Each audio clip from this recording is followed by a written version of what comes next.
Welcome to episode number 3 of the Countries for Kids podcast with Karen from caseofadventure.com.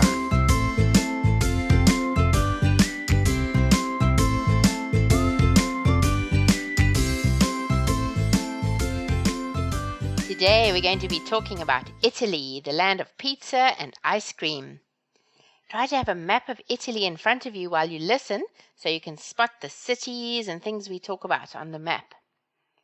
Remember to download your Italy printable pack with some fun activities for you to do. To find the printable pack, go to caseofadventure.com/Italy. When you think of Italy, what do you think of? Pizza? Eating gelato ice cream at a small street cafe? Gondolas on the water in Venice with the gondoliers singing soulful songs? The Leaning Tower of Pisa? Rome and the Colosseum? There are so many things that remind us of Italy, aren't there?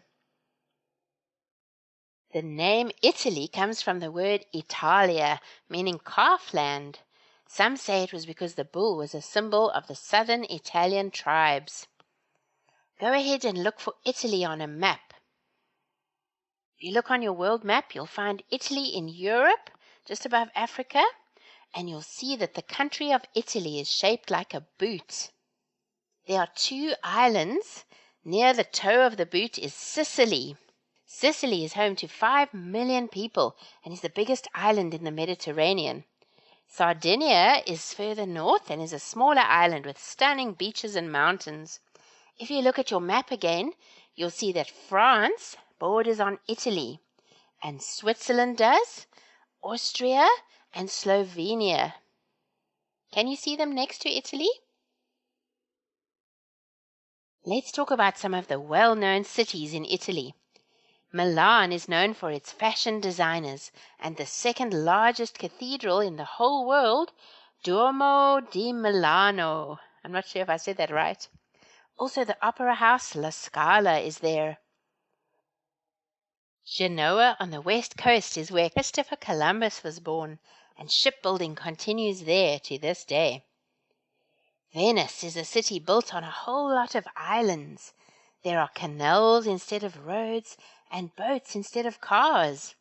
You can see the sights in Venice by floating through its canals on a gondola. Gondoliers, men in striped shirts, sing romantic songs as they propel you along with a rowing oar. In the central part of Italy, olives and grapes are grown to make olive oil and wine, which are some of Italy's major exports. In Florence, beautiful architecture and works of art are everywhere. The capital of Italy is Rome. Rome has influenced the whole world. They built roads to and conquered many lands, all the way from England to Africa, and their ideas about engineering and culture spread to those lands. Vatican City, or the Vatican, is the smallest country in the world. It's inside Rome, and it's where the Pope, the leader of the Roman Catholic Church, resides. The country is about 1/8 of the size of Central Park in New York. It operates as its own independent country, generating revenue from tourists who visit. They even print their own money and stamps and passports. You can read more interesting things about Vatican City on a website that I link to in the show notes. See if you can find out why, for almost 60 years, the popes did not want to leave Vatican City. Have you heard of the Leaning Tower of Pisa? It's very famous because it's leaning right over instead of being straight up like a monument should be. The Leaning Tower of Pisa is 1/3 of the height of the Washington Monument. It leans because the soil underneath is very waterlogged, which makes it soft. These days it has been stabilized by the removal of lots of soil from underneath the high side of the base and by the adding of 800 tons of lead weights secured with cables. Italy is the 5th most populated country in Europe, with about 60 million people who call it home. Italy has a president and a prime minister. The president of Italy is Sergio Mattarella. Italians like to show on the outside what they're feeling on the inside. They talk with their hands a lot. They use loud, expressive voices and lots of emotion and animated movement to add to their speech. They even have specific hand gestures which mean certain things, like their own sign language. Italians like to take their time doing things. They always have time to stop and talk and see how you're doing. They're not often in a rush. The passeggiata is a pre-dinner evening stroll that most Italians partake of. Neighborhoods are very friendly as families live in one place for many generations. Italians dress smartly for this evening walk, wanting to look their best at all times. They walk along or sit at favorite cafes, sampling gelato ice cream or specialty coffees like espresso, latte, or cappuccino.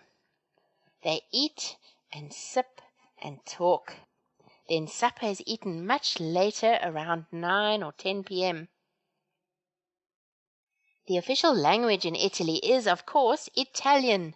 There are so many words that you and I say that are actually Italian, especially when it comes to food.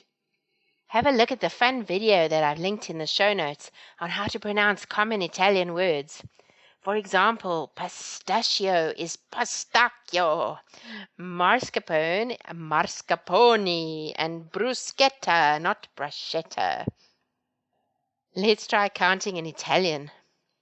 1, 2, 3. 0, 1, 2,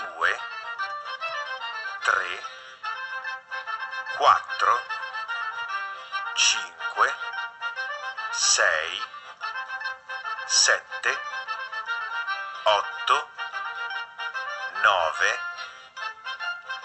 10.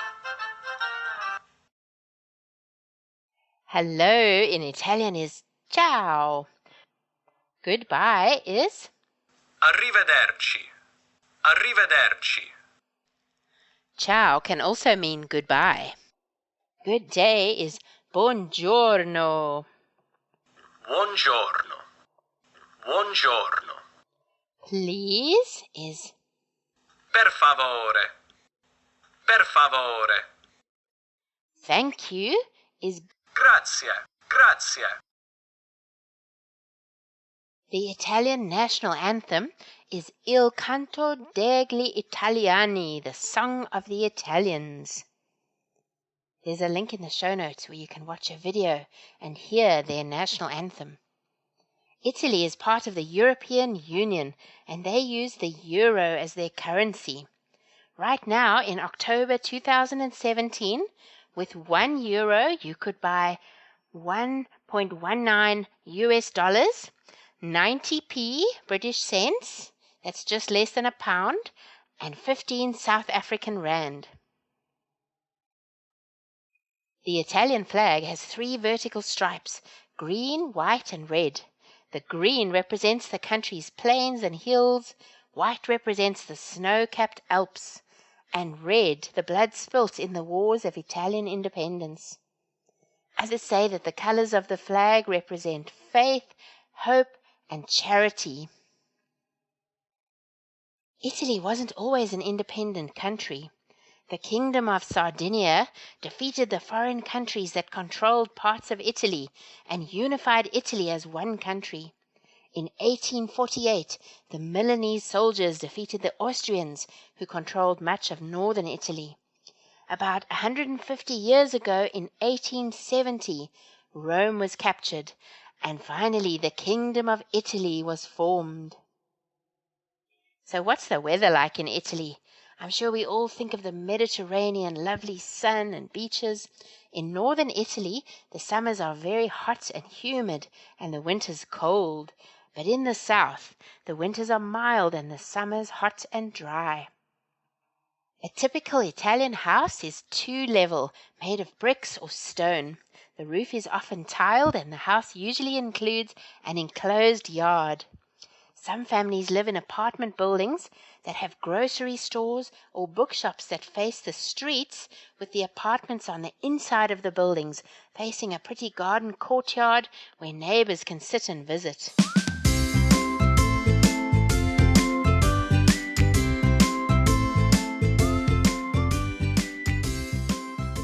There are 3 active volcanoes in Italy. That means they're not extinct. That means that they could still erupt, even though they haven't for many years. Mount Vesuvius is one of them. Then there's Mount Etna and Stromboli. Mount Vesuvius and Mount Etna are very dangerous as they are near big cities. Mount Vesuvius is one of the most dangerous volcanoes in the whole world, and it's very near Naples. If you look at your map of Italy, you'll see that Naples is on the west coast, halfway between the toe of the boot and the city of Rome. Do you see it? Pompeii is the ancient Roman city that was buried by a volcano erupting. After that famous Pompeii volcano erupted all those years ago, it has actually erupted again a few times. The last time was in 1944, when 26 people were killed, nearby villages were destroyed, and United States airplanes based at the Pompeii airfield nearby were coated with a thick layer of ash. Imagine living at the foot of Mount Vesuvius after that. Have you ever heard of truffles? They are like the diamond of the kitchen. Truffles are very rare and expensive, and they taste and smell amazing. You could say that truffles are the fruit of a fungus. The fungus grows around the tree roots, and the fruity body of the truffle is formed. They are highly sought after by chefs. Hunting for truffles is a rewarding pastime in Italy. Most of the world's truffles come from northern Italy. Dogs are used to go truffle hunting. They sniff around until they find one, and then it is dug up and sold for huge amounts of money.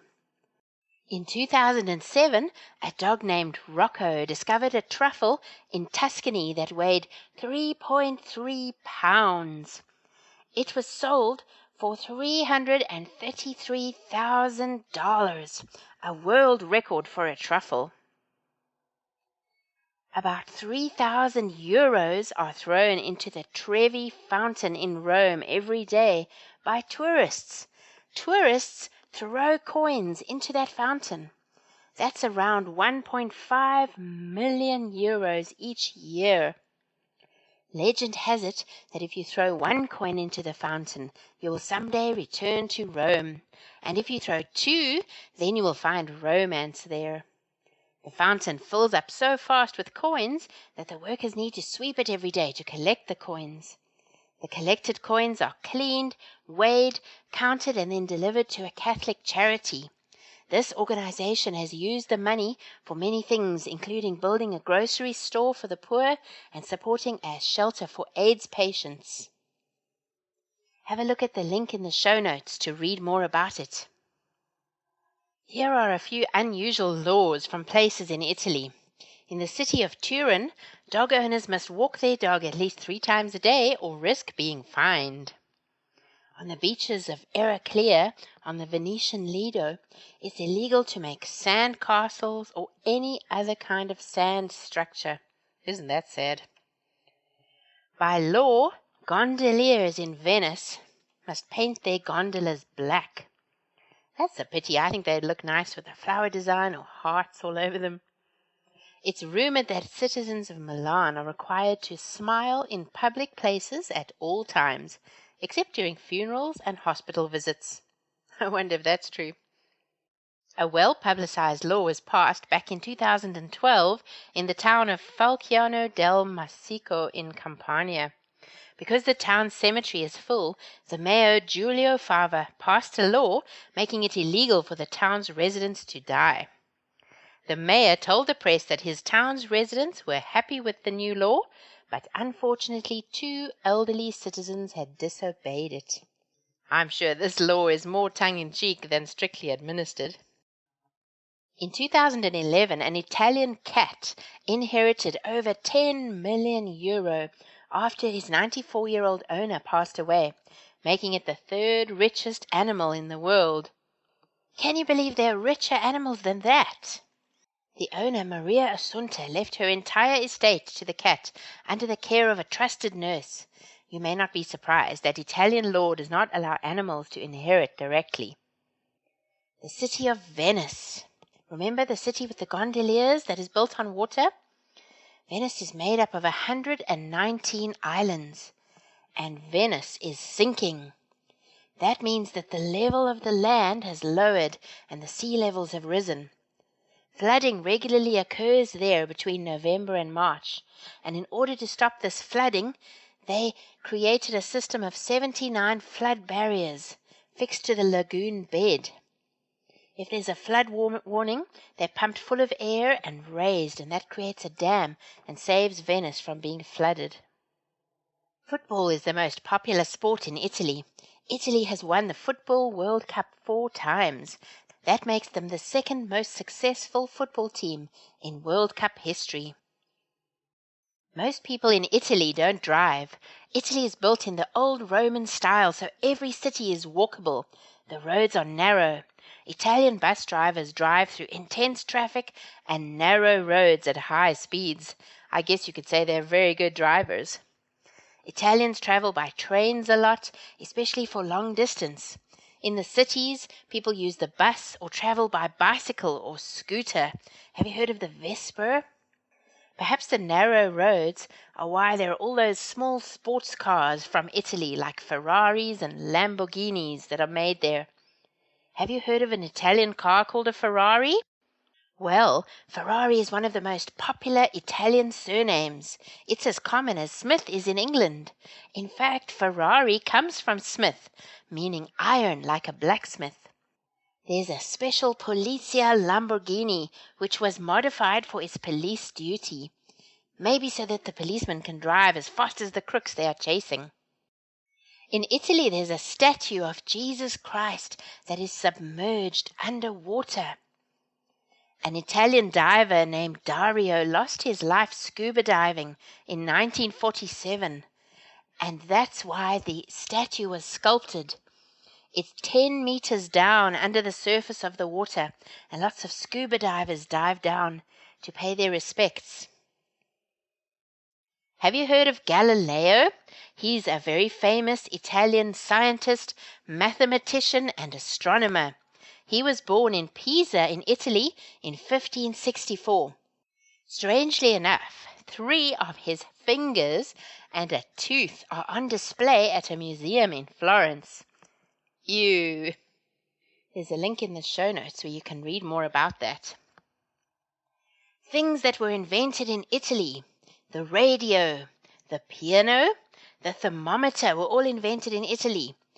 Also pizza, pretzels, the violin, the pistol, typewriters, parachutes, the espresso machine, the desktop computer, eyeglasses, and opera. The rural parts of Italy are a paradise for nature lovers. Lots of animals live there, from wild boar mud baths to hovering birds of prey, groups of roe deer, a porcupine crossing the road, hermit crabs scurrying under the sand, jellyfish and dolphins, and the occasional shark. There is lots to see. The Italian wolf is the national animal of Italy. Italy is the only place in the world where the Marsican brown bear is found. And there are only 19 species of snakes in Italy. That's my kind of town. Each September in even-numbered years, in a town named Marostica, a chess game is remembered which was played between 2 noblemen in 1454.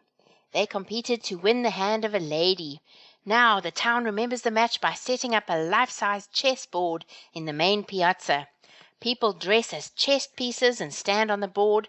The knights ride horses, and the castles are on wheels for the chess match. The Battle of Oranges is a festival in the northern Italian city of Ivrea, which includes a tradition of throwing oranges. It's the largest food fight in Italy. Unlike La Tomatina, the tomato festival in Spain, This ammunition at the Orange battle doesn't get squished before it's hurled in the streets. It may, however, become smushed after colliding with the helmets that keep faces from getting injured. In Venice, they celebrate Carnival di Venezia, a 2-week party in early spring. It's marked by parades, live performances of music, and most famously, masquerade balls. People wear masks all throughout this carnival. Traditional dress. Italian women typically don colorful skirts with embroidered images of flowers and fruit, light shirts and decorated hats. Men's clothing is simpler. Pants often have elaborate embroidery or metal buttons. The clothes are all vibrant colors and are made out of fine material such as silk and velvet. However, these outfits would have been extravagant for Italian peasants. The working class had much more sensible clothes. Women wore plain skirts and bodices with square hats. The flat top of the hat helped the women carry their baskets to market. This style eventually evolved into hats with artificial flowers or fruits worn by the upper-class ladies, mimicking a peasant carrying a basket on her head. Typically, all peasants' clothing came in grey, brown, or black. After all, dye was expensive back then. But for special occasions, peasants had a few colourful and embroidered outfits that resembled those of the wealthy. Poor women would pass down dresses from generation to generation. This helped to save money as well as to preserve their family history.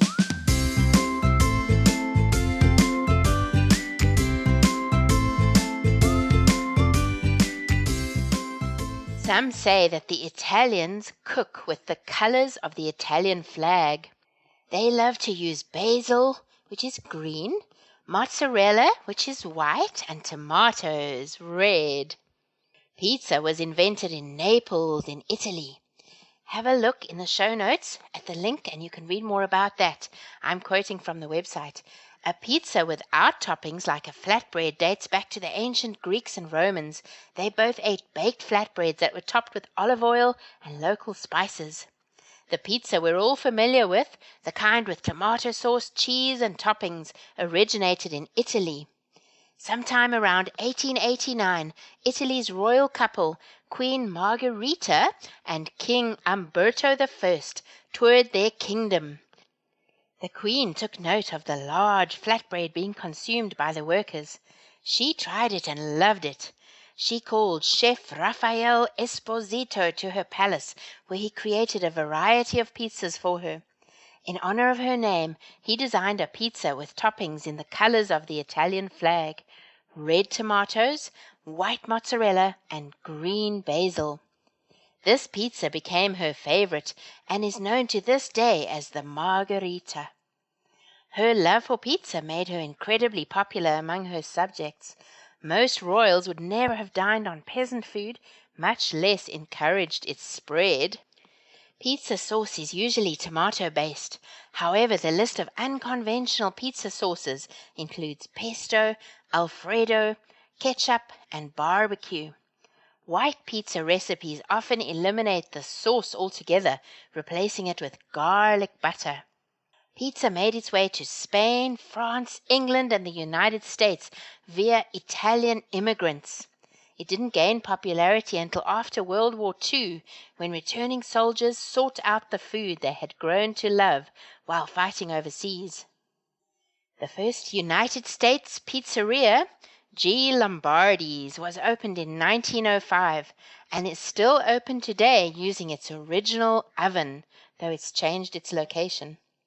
If you ask for a pizza in Italy, you'll get the whole thing. You won't be sharing slices with anyone. Risotto and polenta are more common in the north of Italy and pasta in the center of Italy. Arabs brought dried pasta to Italy in the 1200s, and there are now more than 140 types of pasta. Pasta wasn't eaten with tomato sauce until the 1600s in Italy. Up until then, it was eaten with honey and sugar. The old-fashioned way of eating pasta was to put your arm up high, tilt your head back, and then use your fingers to eat the pasta. What do you think your mom would say about that? Italians serve cannelloni, risotto, and minestrone. Spaghetti bolognese, one of the most popular Italian dishes in America, does not exist in Italy. The real thing is tagliatelle al ragu, which has at least 2 types of meat, usually pork and beef.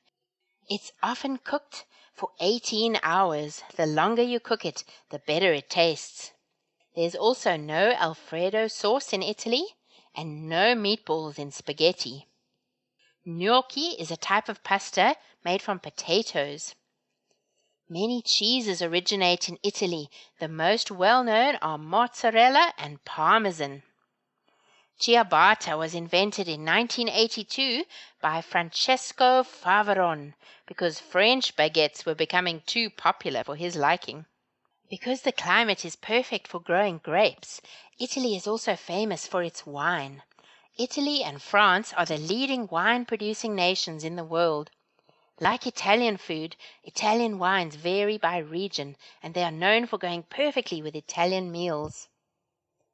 Music, instruments, and the arts. The violin was invented in Cremona, Italy by Andrea Amati. Opera originated in Italy in the late 16th century. Opera is that skilled dramatic singing. Giuseppe Verdi was one of the most famous Italian opera composers. Monteverdi is considered by many to be the father of modern opera. Rossini and Verdi each composed operas that are still loved today. Rossini's The Barber of Seville and Verdi's Aida have been performed again and again. Puccini produced La Bohème and Madame Butterfly, while Scarlatti wrote almost 100 operas. Musical notation, or the way that we write music notes, comes from Italy. Have you heard of Leonardo da Vinci? He produced the Mona Lisa painting, probably the most famous painting in the world.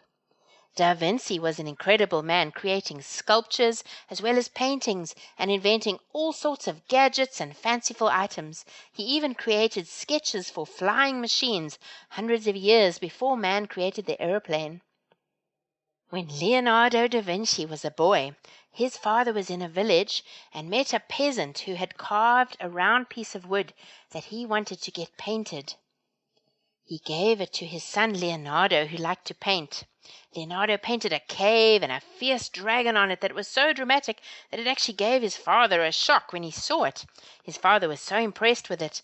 It was so good that he sold it to an art dealer, who sold it to a duke for a large sum of money.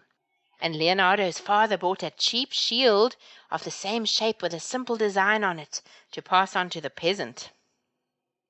Other artists from Italy include Michelangelo, Donatello, whose sculptures seem as though they could spring to life.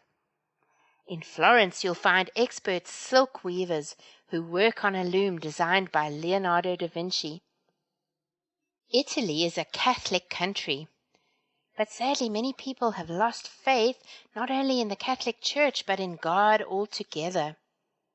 The Catholic Church has a powerful, strong identity because the Pope resides in Rome in the Vatican City. Now, it started out with genuine Christians and Paul's letter to the Romans. His missionary journey ended in Rome. There was a church established there that was a genuine gospel church. But then later in history, Constantine made Christianity the official religion. And that's when it started to get mixed up with Roman practices.